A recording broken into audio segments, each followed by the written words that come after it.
Ahora estamos con el mensaje 38 de Apocalipsis. El título de este estudio es La doctrina de los Nicolaitas. El versículo en cuestión es Apocalipsis 2:15 y también el 16, y dice la palabra del Señor. Y también tienes, dice también, porque la semana pasada dice que tienen a los de Balaam, también tienes a los que retienen la doctrina de los Nicolaitas, la que yo aborrezco. Por tanto, arrepiéntete, pues si no, vendré a ti pronto y pelearé contra ellos con la espada de mi boca, la palabra del Señor. La semana pasada hablamos sobre Balaam. Jesús reprocha a los creyentes por tolerar la doctrina de Balaam en la congregación. Y hoy tenemos una nueva reprensión. Vimos que en cuanto a Balaam, estaban algunos celebrando una filosofía mundana que alegaba que los cristianos podían ir a fiestas idólatras, templos paganos y cometer fornicación. ¿Qué dice entonces Jesús sobre Nicolás o los Nicolaitas? En vez de Jesús elogiar a la iglesia por tolerar a esa gente, Él recrimina, reprende, regaña a la iglesia diciendo que la iglesia ha hecho mal en retenerlos. Ahora, es verdad, como hemos dicho antes, en Éfeso elogia a los hermanos de Éfeso en el versículo 6. Dice, cito el versículo 6 de Apocalipsis 2, tienes esto, que aborreces las obras de los Nicolaitas, las cuales yo también aborrezco. Por tanto, en el versículo 6 Jesús dice que aborrece las obras de los Nicolaitas. Y en nuestro texto de hoy dice que yo también aborrezco su doctrina. Jesús aborrece sus obras y su doctrina. ¿Qué es entonces lo que enseñaban los Nicolaitas? Como os dije hace unos meses aquí en la iglesia, no sabemos casi nada acerca de ellos. La Biblia guarda silencio al respecto. Pero felizmente en la historia de la iglesia hubo un discípulo del apóstol Juan. Su nombre es Ireneo. A lo mejor habéis oído hablar de él. Él era discípulo de Policarpo y Policarpo era discípulo de Juan.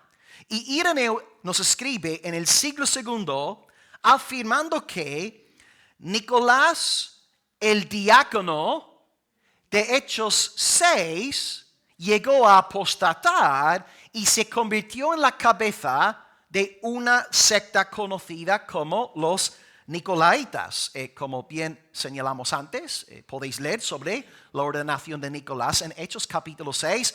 Básicamente, grandes rasgos, los apóstoles no pueden servir a las mesas. Están predicando, están dedicados a la oración y dicen, mirad hermanos, por favor, escoged a 7 hombres llenos de sabiduría del Espíritu Santo que puedan encargarse de este trabajo. Y uno de estos 7 hombres era Nicolás el diácono. En este libro que tengo en la mano, Ireneo nos dice, en español es Contra los herejes. Ireneo dice en el primer libro, porque son 5 libros, en el primer libro él dice que los seguidores de Nicolás se entregaban al libertinaje, al adulterio y a la idolatría. Al libertinaje, al adulterio y a la idolatría. Es decir, tenían algo en común con los seguidores de Balaam que estudiamos la semana pasada. Es decir, Nicolaita llegó a ser sinónimo de libertino. Y en la Edad Media, el término nicolaitismo llegó a referirse a una porción del clero que era laxa en sus relaciones sexuales. Lo que Jesús entonces critica aquí en Apocalipsis 2 es la idea de que el cristianismo es compatible con el libertinaje sexual. Jesús dice, no puede ser. O eres de Cristo o eres del mundo. Jesús dice, yo aborrezco sus obras y yo aborrezco su doctrina. Y el Señor Jesús aquí nos dice en el versículo 16, vendré a ti pronto y pelearé contra ellos con la espada de mi boca. Si no hay arrepentimiento, sí, Frank. Libertinaje es una persona laxa en sobre todo sexual, en las cosas carnales. Una persona entregada a la carne. Una persona que da rienda suelta a la carne. Como hedonista. Yes, exactamente. Esta es la idea. Busca el placer, pero placer ilícito. ¿Verdad? No placer santo, porque hay placer santo también. Esa es la idea. Una persona entregada a la búsqueda del pecado. ¿Okay? Muy bien. Entonces Jesús dice, si no tomáis medidas contra esa gente, yo voy a pelear contra vosotros con la espada de mi boca. Es una palabra de juicio, es una amenaza. ¿Qué podemos sacar entonces de esta lectura de hoy? ¿Cómo podemos convertir esta lectura en oración para nuestra iglesia? Bueno, la primera oración en esta tarde. Padre, no permitas que toleremos a los libertinos. No permitas que toleremos a los libertinos. Amados, el cristianismo es una religión de gracia, pura gracia. Somos salvos por gracia, nada más que la gracia de Dios. No tiene nada que ver con nuestro mérito, nuestro nivel de santificación personal. La salvación es 100% del Señor. No obstante, la misma gracia que nos regenera nos santifica. No podemos separar lo que Dios ha unido. George Whitefield, todos conocéis a George, uno de los evangelistas más destacados del siglo XVIII, y cito sus palabras. Quienes están verdaderamente convertidos a Jesús y justificados por medio de la fe en Cristo, se ocuparán de dar muestras de su conversión. No solo por tener la gracia implantada en sus corazones, sino con esa gracia propagándose por todas las facultades del alma y obrando un cambio completo en todo el ser. Si tú de verdad has conocido la gracia salvadora de Dios, se notará en tu vida. La gracia interna se da a conocer en el ámbito público externo. Cuando alguien de verdad se ha convertido, hay un cambio de vida. Eso es innegable. Estimado Padre número 1, no permitas que toleremos en la membresía de la iglesia a los libertinos. La semana pasada oramos para que Dios nos librase de los de Balaam. Hoy, Señor, líbranos de los nicolaitas. Líbranos de ser nosotros nicolaitas. Número 2, esto va a sonar fuerte, pero es bíblico. Padre, ayúdanos a aborrecer lo que tú aborreces. Hemos visto en el versículo 6 que Jesús aborrece, detesta la doctrina de los nicolaitas. Hoy leemos que Jesús aborrece sus obras. Hay cosas que Dios aborrece. Lo que pasa es que tenemos hoy un Dios muy blandengue, muy light, y hemos cambiado la imagen del Dios bíblico. Dios detesta ciertas cosas porque Él es santo. De hecho, si leéis la Biblia, hay una lista de 7 cosas que Dios aborrece. Según Proverbios 6, del 16 al 19, leo rápidamente la lista. Dios detesta los ojos altivos. Dios detesta la lengua mentirosa. Dios detesta las manos derramadoras de sangre inocente. Dios detesta el corazón que maquina pensamientos perversos. Dios detesta los pies presurosos para correr al mal.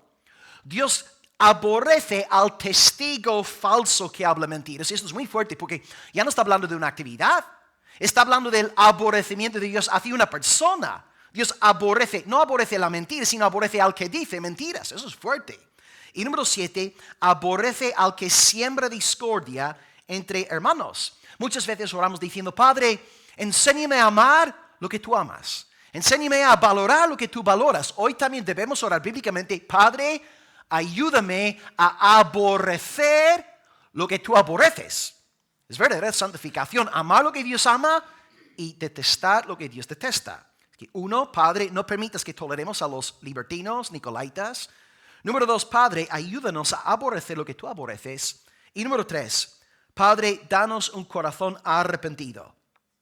Danos un corazón arrepentido. Una iglesia que tolera a los seguidores de Balaam, que tolera a los nicolaitas, es una iglesia con el corazón endurecido. No es una iglesia amorosa, no es una iglesia buena, es una iglesia rebelde, desobediente a la voz del Todopoderoso. Nuestra vida cristiana es una de arrepentimiento constante. Aquí en nuestra iglesia no encontrarás perfección. Todos aquí luchamos, lidiamos con el pecado, pero tú no encontrarás en la iglesia a un impenitente. Una cosa es pecar, otra cosa es andar en impenitencia. Si el convertido peca, llora delante de Dios, se arrepiente, confiesa su pecado y se levanta en el poder de Dios a seguir adelante. Pero aquel que no es de Dios justifica su pecado, no se aleja de la maldad. Por tanto, amado Padre, danos por favor un corazón arrepentido.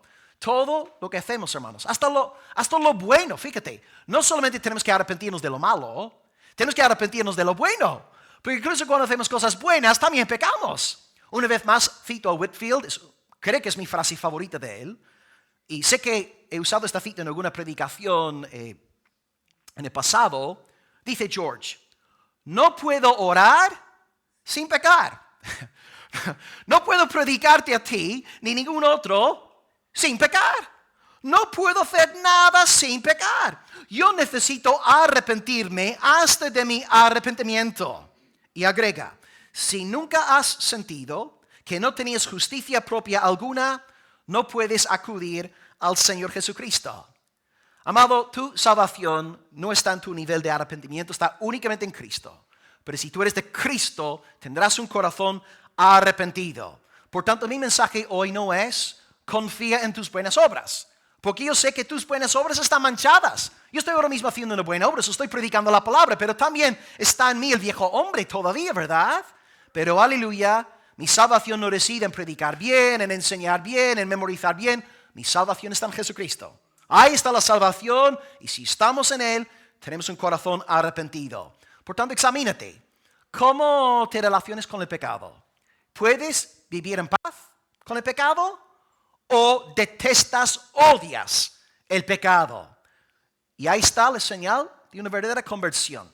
El que es de Dios, vale, cae sí, pero detesta el pecado con todo su ser y no anda en impenitencia. Amado Padre, por favor, en el nombre de Cristo, danos como iglesia un corazón arrepentido. ¿Qué 3 aplicaciones o oraciones hoy, Padre? No permitas que toleremos a los libertinos. 2, Padre, ayúdanos a aborrecer lo que tú aborreces. Y número 3, Padre, danos un corazón arrepentido en el nombre de Jesucristo. Y el pueblo de Dios dice, amén, aleluya.